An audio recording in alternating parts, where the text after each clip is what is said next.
Hi guys, my name is Jami Alveza, just your bisexual makeup vlogger, and we are back at it again with another review. Grabe, puro mga reviews na for this week and these past few weeks. But anyway, if you have any video content na suggestions, please comment down below. But anyway guys, let's make sure to review this new product from All Covered by Anakay, which is the powder sunscreen. Ayan. This is the powder sunscreen itself, and by this video, I'm going to share you my thoughts and my observations in using the product. So make sure to tune in.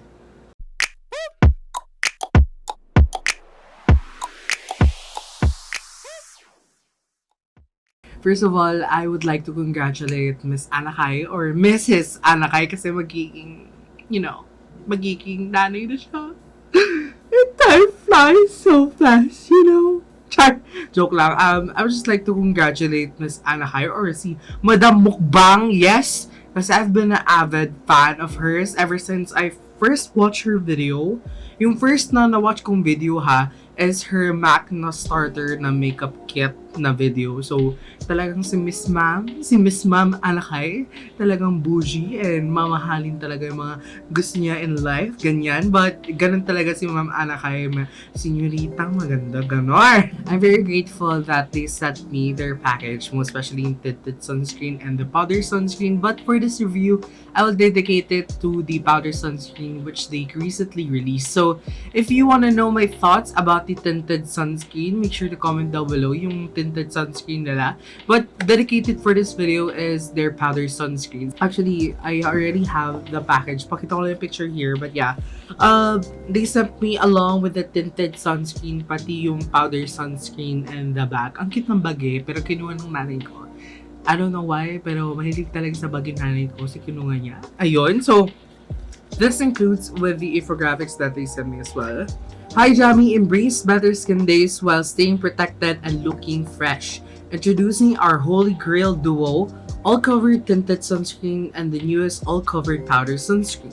Be it indoors or outdoors, we got you all covered. Launching on April 30 of 2021. Ayan, it's already like May 18 na, pero ngayon ko lang ma-review kasi I'm trying to be mentally prepared as much as possible kasi ayoko naman gawa ng content na very poor yung maging content or maging poor yung quality. So as much as possible, I want to try it again and again just to make sure na tama yung pinagsasabi ko. Can work hand in hand to set the sunscreen or alone during lazy days. It is made in Korea but suited for Pinay skin tone and tropical weather.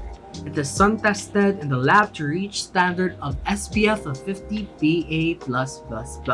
No more, no less. It has 15 grams for only 448 pesos. Ayan. It's available on Shopee and Lazada, so make sure to check that out. We're going to review it in terms of 5 different categories for y'all. So first is packaging, second is formula and the observations that I will see, third is the application itself, fourth is the shade range that they cater, and lastly is the price and the amount of product that I'm getting. Let's start with the packaging. Ayan. So the packaging has this very simple and minimalistic. The packaging, it has this very minimalistic lang, very straightforward, and has this very, it's not really glossy type of texture. It's more of like a gloss matte. From here kay Laura Mercier na packaging, it has this frosted na container as well, which I'm very familiar sa kay Ate Anakay. Syempre, mahal ni Ate Anakay kanyang Laura Mercier. It reminds me of that. And at the same time, it has a big puff with it. Ayan, pakita ko sa inyo. It has a big puff which is perfect for apply on your face pag nilalagay kayo sa face nyo. Actually, I would use this for other of my powders as well, just to tap on some foundation powder or kahit anong powder yan. And it has this sifter. Ayan. This comes along actually with a sifter na sticker if you want to take it off. But I took off all because I wanted to see kung paano siya mag-perform. It has this very porous or very big na hole. So I hope in the future sa sifter pa lang nila, I hope that medyo liitin pa yung pores or medyo maliitin pa yung holes just to prevent yung paglabas ng outburst of the powder. But according to Anakay, nakita ko yung video niya, make sure to use the puff just to prevent pag-outburst ng product. But for me, I would rather use a mesh type na sifter so I can prevent that outburst of powder. At saka may extra layer of cover pa siya. So, if you're going to use this one medyo mababawasan. Like, super konti lang naman, pero mag-waste siya ng product, but not by a lot. So, I just hope that in the future, that they would change the sifter itself into a mesh type of sifter. Hi guys, medyo commercial muna kasi I need to add something, but I saw it also in the packaging na claim nakalagay lang po is SPF of 50 PA++.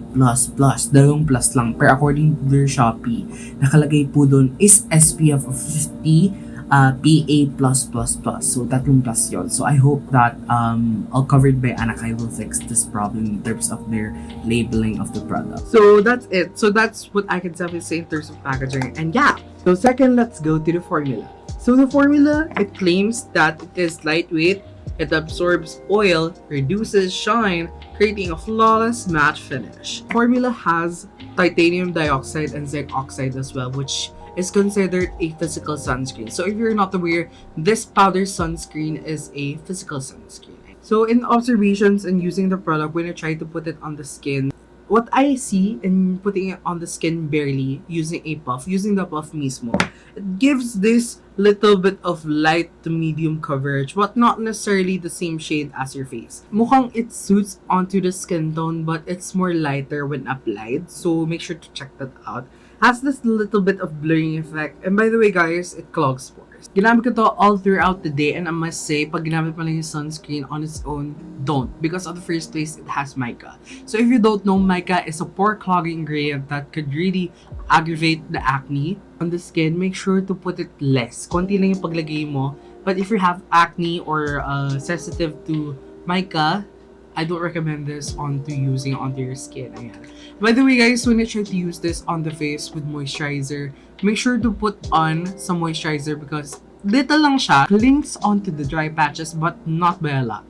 It clings to the dry patches yung around ng dry patches ko. But it doesn't emphasize that, which is great. So I recommend in using this on top of makeup para hindi masyado ma-emphasize dry patches. The product is not finely milled unlike the other loose powders or other sunscreen powders that I see. So I hope in the future that they would mill more just to make sure that the product does not cake onto the face na hindi even yung pagpatch. But so I would recommend to you guys using a setting brush or the puff na ginamit and just swirl it on your face para even yung pag-apply.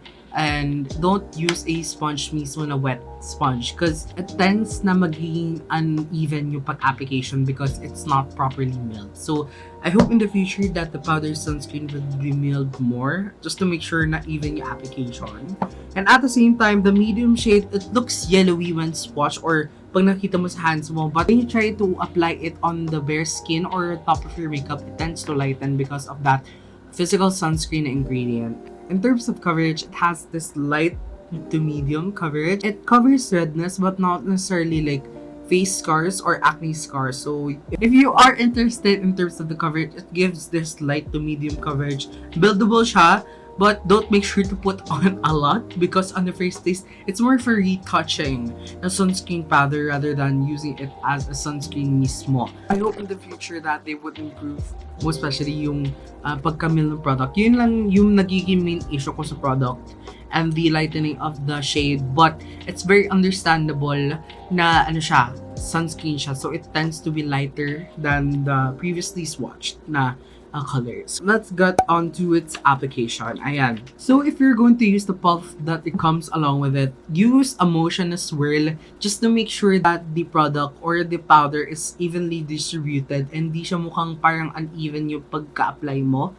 And I recommend to you to swirl the product rather than tapping it on just to make sure na hindi masyadong maklog yung pores mo. It gives more coverage than a regular na sponge or damp sponge. In terms of using a damp sponge, I would not recommend you into using a damp sponge because on the first place, it would hindi siya even yung pag-apply ng product.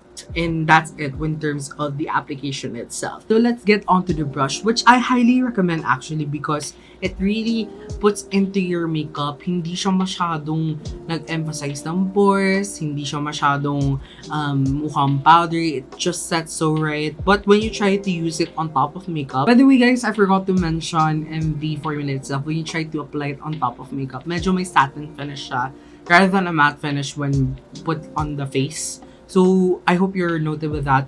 In terms of brush application, guys, what I can definitely say, it's best to use it with a brush because on the first place, evenly distributes the product. It's best when you apply it on your under eye kasi di ba nga sunscreen powder siya. So it tends to bounce out yung mga lights. So I hope that you could use the sunscreen powder to put it on your under eye para medyo may highlight siya. Brush applicator is much more preferred. Second is the puff itself. Then third is the damp sponge.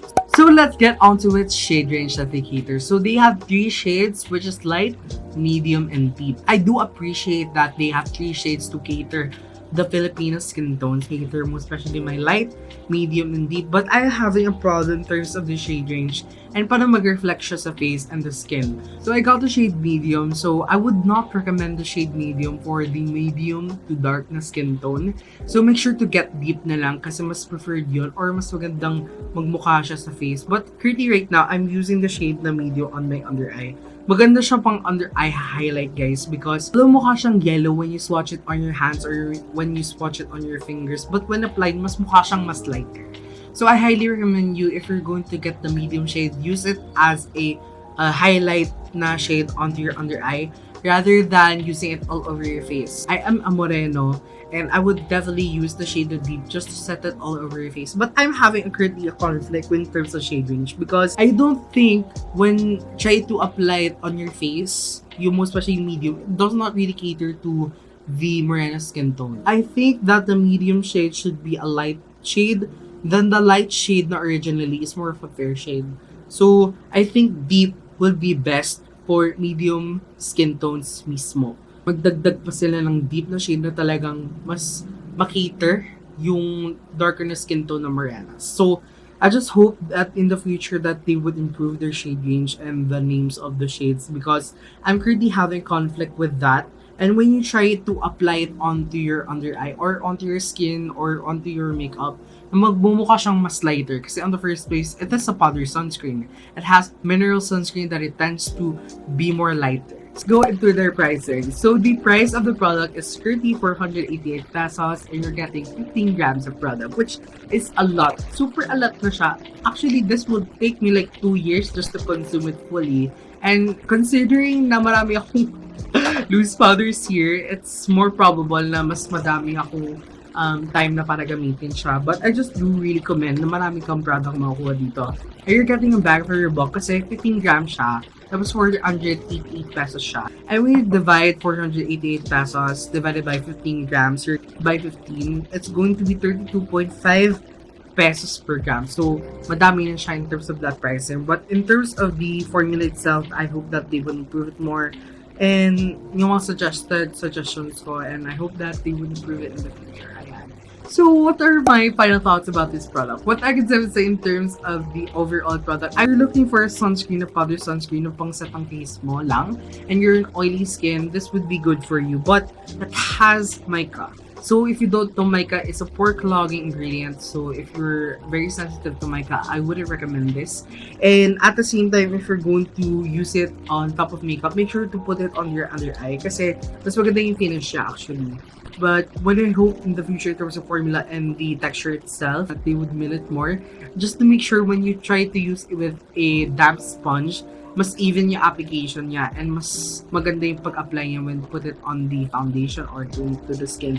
But I would recommend you into using this products more of a powder na brush or dome setting brush. Ayan. So that they would improve the shade range. So magdagdag pa sila or rearrange the shades because it doesn't translate well into their shades. Although mukha siyang light, medium, deep when you try it to see sa mga infographics nila, but it doesn't really translate to the application itself. Mas mukha siyang lighter when you put it on the face.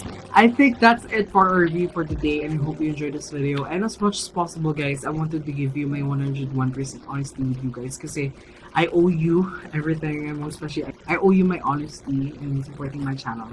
And yeah, thank you so much for watching and I hope you enjoyed this video. Please make sure to like and comment down below your thoughts about the powder sunscreen by All Covered by Anakay. So make sure to subscribe to this channel. Be sure to hit that bell button so you'll be notified for my future videos. Ayan. Thank you so much, guys, and I hope you enjoyed this video. Bye!